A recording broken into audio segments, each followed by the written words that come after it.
Muy buenas tardes a todos. Les saludamos desde el Hospital 22 Tarapoto, la Oficina de Capacitación y Telesalud. En esta oportunidad me encuentro con el doctor William Porres Barona, médico traumatólogo de nuestro hospital, quien va a tener el gusto de conversar con nosotros sobre el tema de displasia de cadera, diagnóstico y tratamiento. Muy buenas tardes, doctor. Gracias por estar con nosotros. Gracias por permitir de que podamos compartir sus conocimientos y también probablemente las experiencias que usted tiene sobre este tema.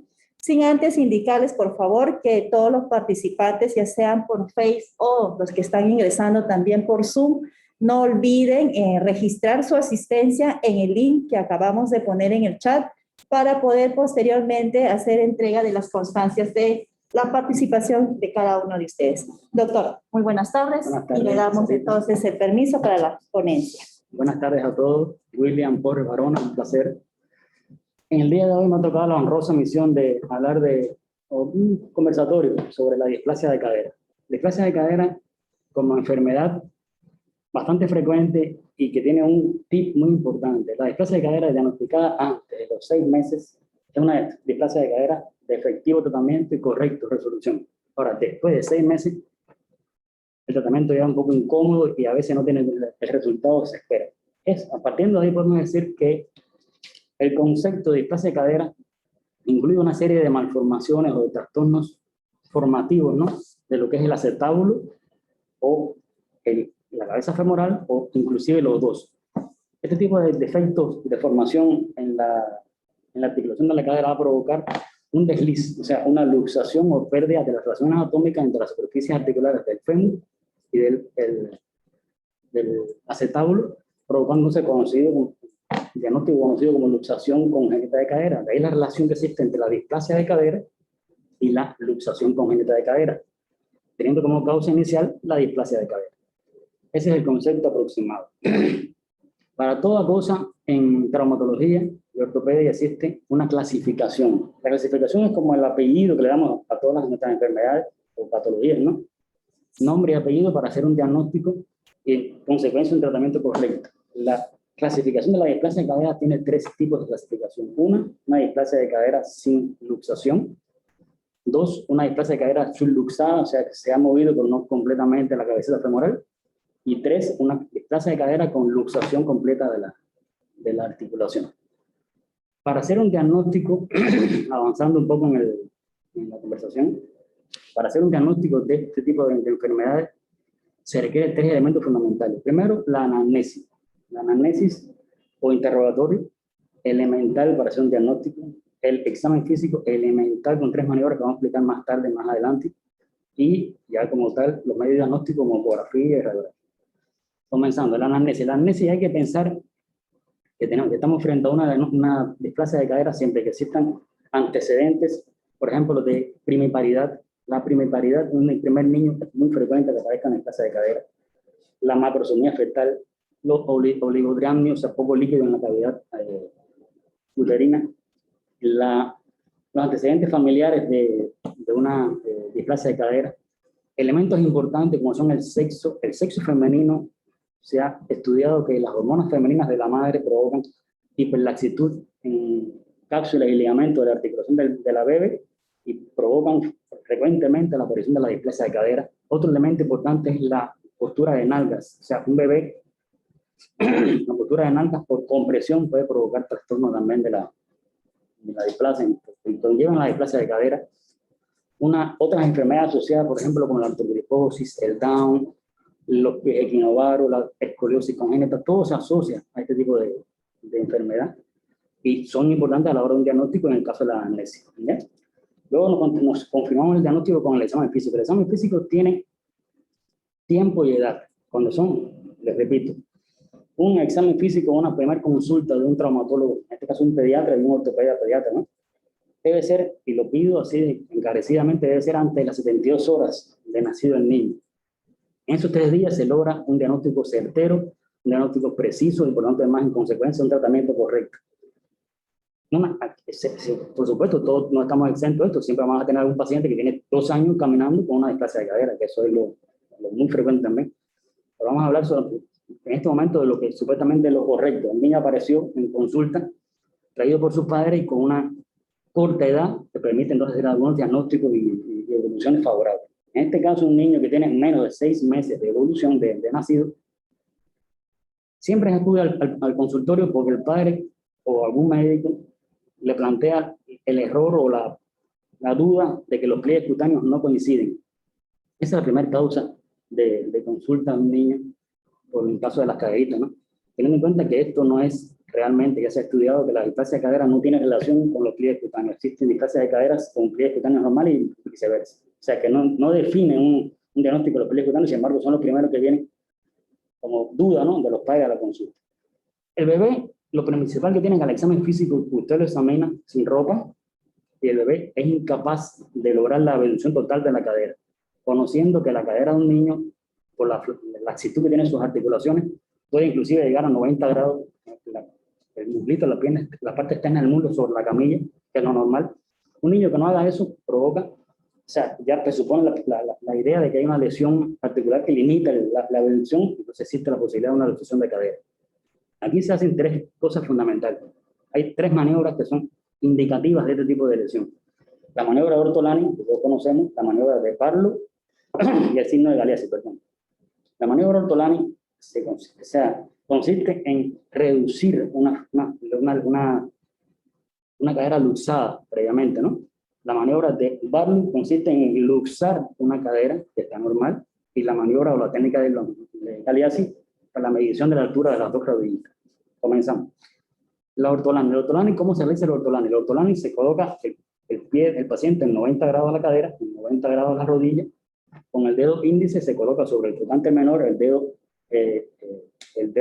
grueso sobre el tocante menor, el dedo índice sobre el tocante mayor. Se hace una rotación externa progresiva, lenta, con compresión, intentando reducir la luxación. Si se siente un chasquido, como todos conocemos, un chasquido de reducción, es positivo la maniobra Ortolani, ya tenemos un diagnóstico. Si no, realizamos entonces la maniobra de Barlow. La maniobra de Barlow es todo lo contrario. Gracias. La misma colocación de la mano sobre el trocánter menor, el dedo grueso, el trocánter mayor, el índice, dando rotación interna y compresión para tratar de luxar o subluxar la caderita. Si eso ocurre por el chasquido también, se planteándose como un Barlow positivo, ya va dando diagnóstico. La técnica o maniobra de Galeazzi son cuando colocamos los 2 piecitos en flexión, estos pies, o sea, la rodilla, existe un acortamiento, un desbalance, una dismetría entre los miembros, ese es un Galeazzi positivo. ¿Qué sucede? Que a veces cuando existe una displasia bilateral, ya este signo no es positivo porque los 2 están acortados, no hay discrepancia en los miembros, eso es importante saber. Estas son las 3 maniobras fundamentales de lo que es el examen físico. Esto se puede corroborar, ya el diagnóstico se puede corroborar con exámenes de radiografía, ¿no? Que 3 meses antes es necesario hacer una ecografía. Porque 3 meses antes, o sea, hasta los 3 meses de vida, aún el punto de cosificación de la cabeza femoral no está formado y permite que el ecógrafo haga la entrada al acetábulo y ver la deformidad que tenga el acetábulo, el aplanamiento, lo que tuviera ahí. Y ya después de 3 meses ya entonces es necesario la radiografía. En la radiografía de pelvis, una radiografía simple de pelvis, o sea, sin contraste, ¿qué se espera entender? El interlineado. Esto se está viendo, ¿no?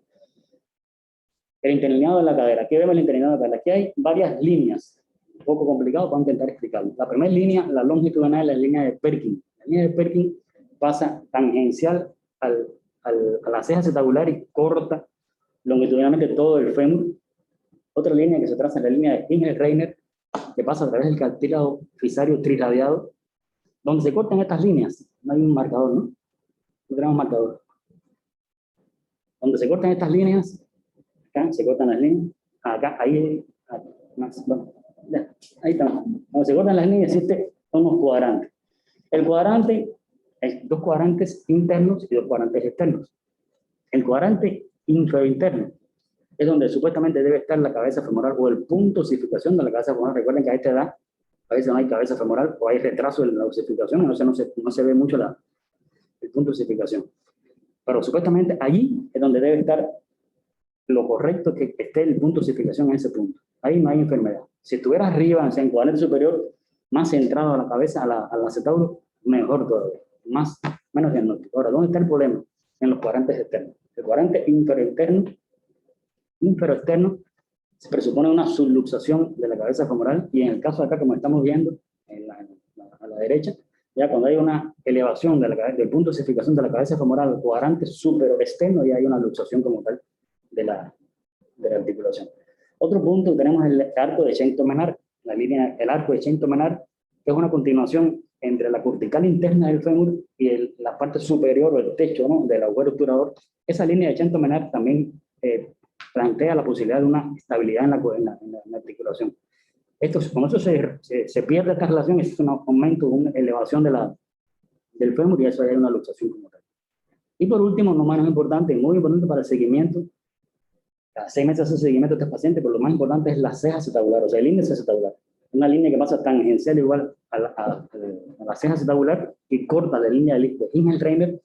A ese nivel se hace un ángulo que normalmente es de 25 grados. Ya con 28 grados ya se plantea a ojo cerrado que es una displasia de cadera por aflonamiento del acetabulum. Desde el punto de vista de la radiografía. Ahora, como les decía, hay niños que vienen con la corta edad, bonito, felicidades, hace un tratamiento correcto, pero hay niños que vienen entonces ya deambulando, después de 6 meses, 2 años, 3 años, vienen deambulando. Este tipo de pacientes, cuando acuden a nuestra consulta, ya es un desastre, aparece una marcha de Trendelenburg, con una escoliosis, o sea, el cuerpo completo, la columna doblada hacia el lado afecto, marcha de Trendelenburg, otra marcha de Pato, clásica por la luxación de la cadera, con inclusive rotación interna, y puede existir a veces lesión neurológica con dolores, este tipo de patología en los niños mayores. Ahora, el tratamiento. El tratamiento como tal de este tipo de enfermedades, existe un límite mágico de 6 meses menor y 6 meses mayor. O sea, ese límite, esa frontera de 6 meses presupone antes de los 6 meses un correcto tratamiento, una correcta evolución y felicidad de papá y felicidad de todo. Y después de los 6 meses ya hay no te digo incorrecta, pero ya más tórpida evolución y tratamientos más agresivos, más invasivos, y a veces no son muy de resolución total lo que se realiza. O sea, antes de 6 meses, ¿qué se realiza? Se realiza una reducción cerrada con la maniobra de Ortolani, ya previamente explicada, una reducción cerrada bien realizada, que se sienta la reducción de la cabeza femoral. Acto seguido se coloca una apnea de Patrick. La apnea de Patrick, por favor. La imagen del... ahí está la imagen que hablábamos anteriormente sobre el interlineado. Vemos que la flechita indica la luxación de la cabeza femoral en cuadrante superexterno. Y ahí tenemos el arco de Chain-Tomenard, que en este caso derecho está por encima, no hay relación entre las 2 líneas discontinuas. Eso quiere decir positividad también de la displasia. Ahí. Esta es la apnea de Patrick. Disculpa que haya retrocedido a la parte de radiográfica. Esta es la apnea de Patrick. La apnea de Patrick, un aditamento que tiene varias correas, como ven. La correa superior va a la tetilla, la correa inferior va a la parte posterior de la fosa poplitea. Esto mantiene al niñito, al paciente en este caso, en una flexión de 90 grados, no más de 90 grados, porque puede provocar una lesión neurológica, o inclusive se ha reportado casos de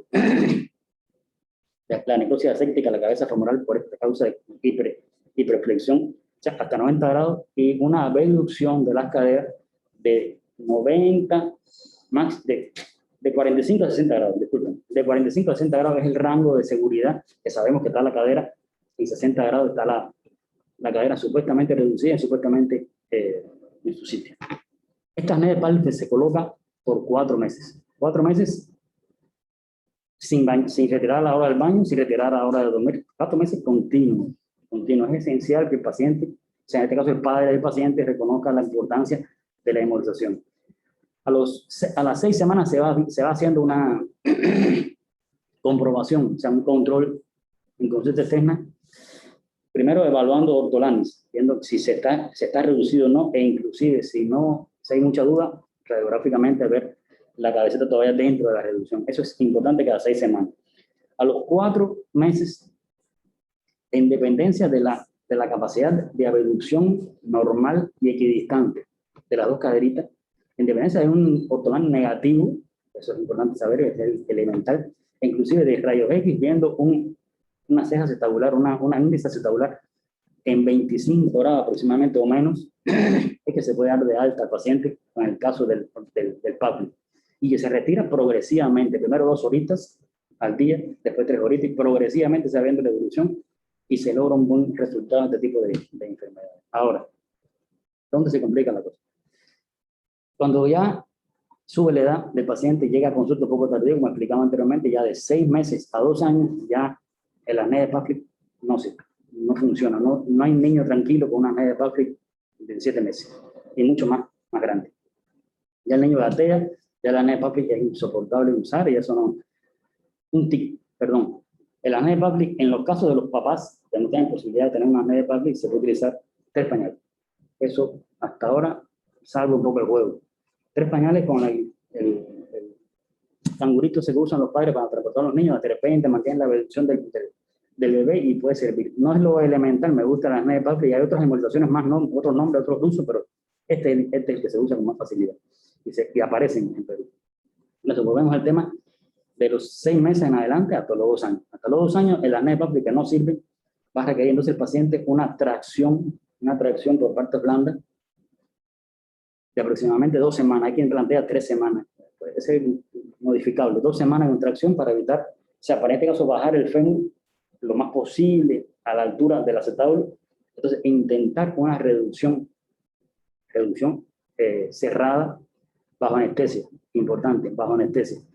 Hay algunos casos que requieren de una tenotomía de los aductores para ayudar a la reducción de la articulación. Una vez reducida la articulación, se coloca una espica.